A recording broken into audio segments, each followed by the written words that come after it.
कृष्णदास जी और दो वेश्याओं की कहानी। कृष्णदास जी श्रीनाथ जी की समस्त सेवा विधान के अधिकारी पद पर थे। तब श्रीनाथ जी गिरिराज गोवर्धन जी में विराजमान थे। श्रीनाथ जी वहीं प्रकट हुए थे। कृष्णदास जी ठाकुर जी के लिए विविध प्रकार की सेवा सामग्री खरीदने के लिए अपने सेवकों के साथ आगरा जाते थे। एक दिन जब वह आगरा गए तो सैकड़ों लोग घेरा करके खड़े थे और किसी को देख रहे थे। उन्होंने देखा कि एक वेश्या गायन और नृत्य करके लोगों को रिझाकर उनसे पैसे ले रही थी। कृष्णदास जी वृद्ध थे और वो भगवान के नित्य सखा थे। वे बहुत उच्च कोटि के महापुरुष थे। उन्होंने वेश्या के हाव भाव को परखा और ठाकुर जी की सेवा के पैसों में से 10-10 रुपये निकाल कर कई बार वेश्या को दिए। वेश्या ने सोचा कि यह संत तो बड़े रिझवार हैं। कृष्णदास जी ने कहा कि मैं तुम्हें 1000 मुद्राएं दूंगा, तुम मेरी पूरी मंडली के साथ चलो। कृष्णदास जी ने वेश्या से कहा, तुम जितनी संपत्ति कहोगी उतनी देंगे, सिर्फ तुम हमारे साथ चलो। तुम्हें केवल मेरे बादशाह के सामने नाचना है। वेश्या ने कहा, मेरा तो जीवन कृतार्थ हो गया।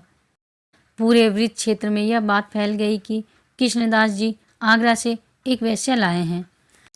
चर्चा होने लगी कि माया से उनकी बुद्धि बुढ़ापे के कारण बदल रही है, लेकिन संतों के उद्देश्य को कोई विरला ही समझ पाता है। कृष्णदास जी ने उस वेश्या के लिए अपनी कुटिया के बगल में एक झोपड़ी बनवाई। वेश्या को वृक्ष के समस्त महान कुंडों का स्नान करवाया गया। फिर उसे प्रेम रस रीति के सुंदर पद गाना और वाद्य बजाना सिखाया गया। एक दिन उन्होंने वेश्या से कहा, चलो आज अपने बादशाह के सामने ले जाते हैं। अगर मेरे साहब रिझ गए तो तुम्हारी जन्म जन्म की बिगड़ी बन जाएगी। मेरे बादशाह को मूर्ति मत समझना, वे साक्षात विराजमान हैं। वेश्या के यह बताने पर कि उसे केवल पैसे से मतलब है, उन्होंने कहा, मनचाहे पैसे मिलेंगे, बस तुम हमारे साहब को रिझा दो। श्रीनाथ जी के पास जाकर कृष्णदास जी ने कहा, प्रभु, जब जब मैं आगरा गया हूँ तो आपके पसंद की चीज़ लाया हूँ। आज एक पसंद की वस्तु आपको भेंट कर रहा हूँ, स्वीकार कीजिए। श्रीनाथ जी को नमन करके वेश्या ने नृत्य शुरू किया और पूरा पद गाया। पद गाकर जैसे ही प्रणाम करके उसने सिर उठाया तो देखा वंशी लिए विशाल नेत्रों वाले ठाकुर जी उसके सामने खड़े थे। श्रीनाथ जी की एक मुस्कान पर वेश्या के प्राण निकल गए और वो परम पद को प्राप्त हुई। दूसरी कहानी एक वेश्या की है जिसने जीवन भर अपना शरीर बेचकर ढेर सारा वैभव एकत्रित किया था। उसका गांव के बाहर एक महल था जिसमें बहुत सुंदर पुष्पों की वाटिका थी। एक बार एक संत अपनी मंडली के साथ उसके गांव पहुंचे। उन्होंने गांव के लोगों से पूछा कि कोई पवित्र स्थान हो तो बताओ, जहां हम रात्रि में आरती पूजा करके भोग लगाएं और अपने ठाकुर जी को विश्राम कराएं। कुछ उद्दंड लोगों ने कहा, वो जो बगीचा देख रहे हो वो परम पवित्र है। वेश्या अपने मित्रों के साथ उस बगीचे में हास विलास करती थी।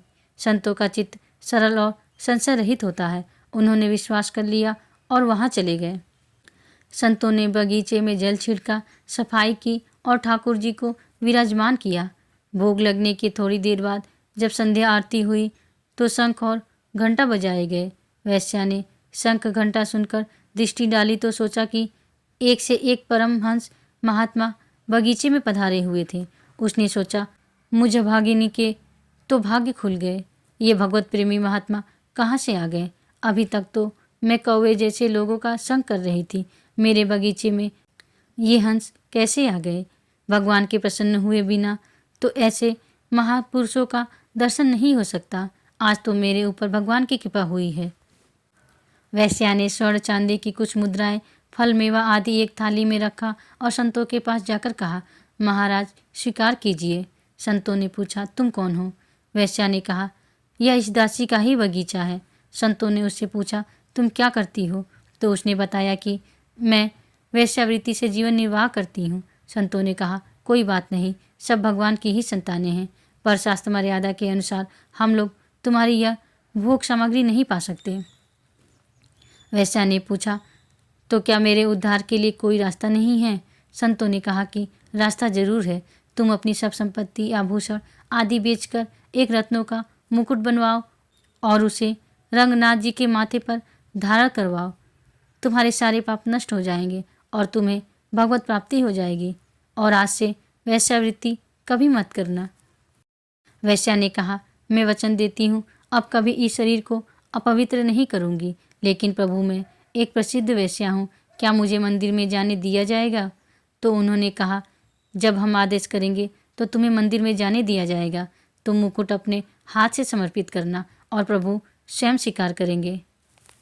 हर कोई आश्चर्यचकित था और समझ नहीं पा रहा था कि गलत आचरण करने वाली अपने हाथों से कैसे भगवान के मस्तक पर मुकुट धारण करवाएगी। वैश्या ने अपने सब आभूषण और वैभव बेचकर मुकुट तैयार किया। वैश्या मुकुट पहनाने के लिए आगे बढ़ी, किंतु बीच में रुक गई और संतों से कहा, मेरे पाप मेरा पीछा नहीं छोड़ रहे हैं। मैं रजस्वला हो गई। रजस्वला स्त्री को भगवान के श्री विग्रह को स्पर्श करना निषेध है। संतों ने उन्हें फिर भी जाने की आज्ञा दी। सब ने उनको रोका और कहा, आप आचार्य हैं, आप ऐसा कैसे बोल रहे हैं? उन्होंने जवाब दिया, अगर रंगनाथ जी स्वीकार कर रहे हैं तो तुम्हें रोकने की ज़रूरत नहीं है।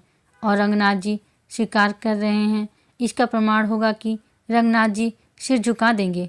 जैसे ही वैश्या मुकुट पहनाने गई, रंगनाथ जी के श्री विग्रह का सिर झुक गया।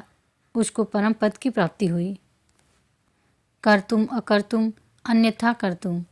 आचार्य, गुरुदेव और इष्ट देव सर्वसमर्थ होते हैं। आपकी एक एक सेवा भगवत प्राप्ति में समर्थ है। जो वैश्या संसार के भोगों में लिप्त थी, उसने बस एक महात्मा की बात मान ली तो उसे भगवत प्राप्ति हो गई। बड़े भाग मानुष तन पावा, सुर दुर्लभ सब ग्रंथ ही गावा। बड़े भाग्य से यह मनुष्य शरीर मिला है। सब ग्रंथों में यही कहा गया है कि यह शरीर देवताओं के लिए भी दुर्लभ है। यह मनुष्य देह देवताओं के लिए भी दुर्लभ है। देवताओं के पास ऐसे वैभव हैं जिसे देख के हम मूर्छित हो जाएंगे।